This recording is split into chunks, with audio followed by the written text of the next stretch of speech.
Medium wave और FM band पर आकाशवाणी का ये रायपुर और सरायपाली केंद्र है। प्रस्तुत है कार्यक्रम जिले की चिट्ठी। इस कार्यक्रम में आज सुनेंगे धमतरी जिले की चिट्ठी। आलेख रोशन सिन्हा का है। श्रोताओं नमस्कार। जिले की चिट्ठी के आज के अंक में हम लेकर आए हैं धमतरी जिले की चिट्ठी। इसके जरिए हम आपको अगले 5 मिनट में जिले में चल रही विभिन्न गतिविधियों से रूबरू कराएंगे।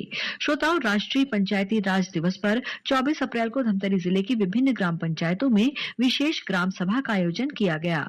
ग्राम पंचायत मुजगहन में आयोजित कार्यक्रम में गांवों के समग्र विकास और आत्मनिर्भरता की दिशा में संकल्प पारित किए गए। ग्राम सभा की शुरुआत उप मुख्यमंत्री के रिकॉर्डेड ऑडियो संदेश से हुई, जिसे ग्रामीणों ने सामूहिक रूप से सुना। इसके बाद ग्राम संपदा ऐप के माध्यम से गांव की सभी परिसंपत्तियों को अपलोड करने का निर्णय लिया गया। इसके अलावा मोर गांव मोर पानी अभियान के तहत प्रस्ताव पारित किए गए। वहीं शासकीय भवनों की नियमित साफ सफाई और जल संसाधनों के संरक्षण पर भी विशेष जोर दिया गया। कार्यक्रम के दौरान वरिष्ठ नागरिकों, उत्कृष्ट कलाकारों, खिलाड़ियों और लखपति दीदियों का सम्मान किया गया। श्रोताओं, जिला कलेक्टर अविनाश मिश्रा ने पिछले दिनों आयोजित समय सीमा की बैठक में विभिन्न विभागों द्वारा संचालित योजनाओं और विकास कार्यों की प्रगति की समीक्षा की। कलेक्टर ने बताया कि 1 मई से 10 जून तक जिले में सुशासन तिहार का आयोजन किया जाएगा। इसके तहत ग्राम पंचायतों और शहरी वार्डों में जन समस्या निवारण शिविर आयोजित किए जाएंगे। शिविरों में विशेष रूप से भूमि विवाद, बिजली, पेयजल, पेंशन, राशन कार्ड और अन्य शासकीय योजनाओं से संबंधित समस्याओं का निराकरण किया जाएगा।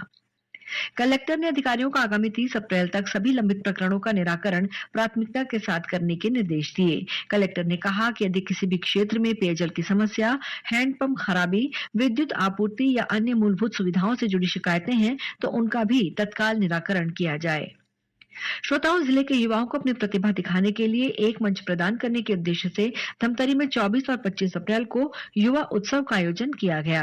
विधायक ओंकार साहू और अंबिका मरकाम ने इसका शुभारंभ किया। इसके तहत नृत्य, गायन, खेलकूद, वाद विवाद, क्विज, चित्रकला जैसे विभिन्न विधाओं में प्रतियोगिताएं हुई, जिसमें जिले के 26 महाविद्यालयों के करीब 5000 युवाओं ने भाग लिया।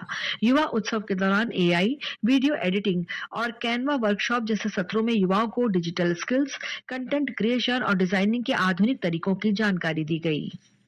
श्रोताओं, धमतरी जिले के 2 विद्यार्थी नेहा साहू और मयंक साहू का चयन भारतीय अंतरिक्ष अनुसंधान संगठन इसरो के प्रतिष्ठित युवा वैज्ञानिक कार्यक्रम युविका के लिए हुआ है। इसके तहत मयंक और नेहा को इसरो के विभिन्न केंद्रों में प्रशिक्षण प्राप्त करने का अवसर मिलेगा, जहां वे रॉकेट तकनीक, उपग्रहों की कार्यप्रणाली और अंतरिक्ष विज्ञान की बारीकियों को करीब से समझेंगे।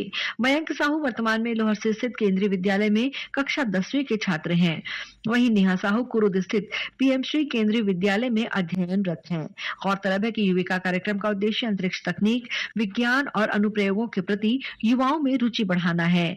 2 सप्ताह के इस आवासीय निःशुल्क ग्रीष्मकालीन कार्यक्रम में ग्रामीण क्षेत्रों के विद्यार्थियों को प्राथमिकता दी जाती है। श्रोताओं, जिले में ग्रामीण महिलाओं के सशक्तिकरण के लिए स्त्री परियोजना का शुभारंभ किया गया है। इसके तहत 300 महिलाओं को कौशल प्रशिक्षण देकर आत्मनिर्भर बनाया जाएगा। धमतरी कलेक्टोरेट परिसर में बीते 15 अप्रैल को आयोजित कार्यक्रम में राष्ट्रीय प्रौद्योगिकी संस्थान एनआईटी रायपुर, धमतरी जिला प्रशासन और बीआरपी शासकीय पॉलिटेक्निक कॉलेज के बीच समझौता ज्ञापन पर हस्ताक्षर किए गए। इस परियोजना के तहत महिलाओं को कोसा, रेशम प्रसंस्करण, फाइबर निष्कर्षण, आधुनिक बुनाई, उत्पाद डिजाइन, उद्यमिता विकास और मार्केट लिंकेज जैसे क्षेत्रों में 36 महीने का कौशल प्रशिक्षण देकर आत्मनिर्भर बनाया जाएगा। श्रोताओं, भीषण गर्मी के बीच निस्तारी संकट को देखते हुए जल संसाधन विभाग ने धमतरी जिले में स्थित गंगरेल बांध के 2 गेट खोलकर 5000 क्यूसेक से अधिक पानी छोड़ा है। ये पानी रुद्री बैराज के माध्यम से महानदी, मुख्य नहर और सहायक नहरों से गांव तक पहुंच रहा है। इससे धमतरी सहित बालोद, बलौदाबाजार और रायपुर में जल संकट कम होगा। गंगरेल बांध में लगभग 69% जलभराव बना हुआ है, जो गर्मी के लिए पर्याप्त माना जा रहा है। इसी के साथ जिले की चिट्ठी का ये अंक समाप्त हुआ। अगले रविवार एक नए अंक के साथ हम फिर मिलेंगे। तब तक के लिए नमस्कार। जिले की चिट्ठी। इस कार्यक्रम में आप सुन रहे थे धमतरी जिले की चिट्ठी।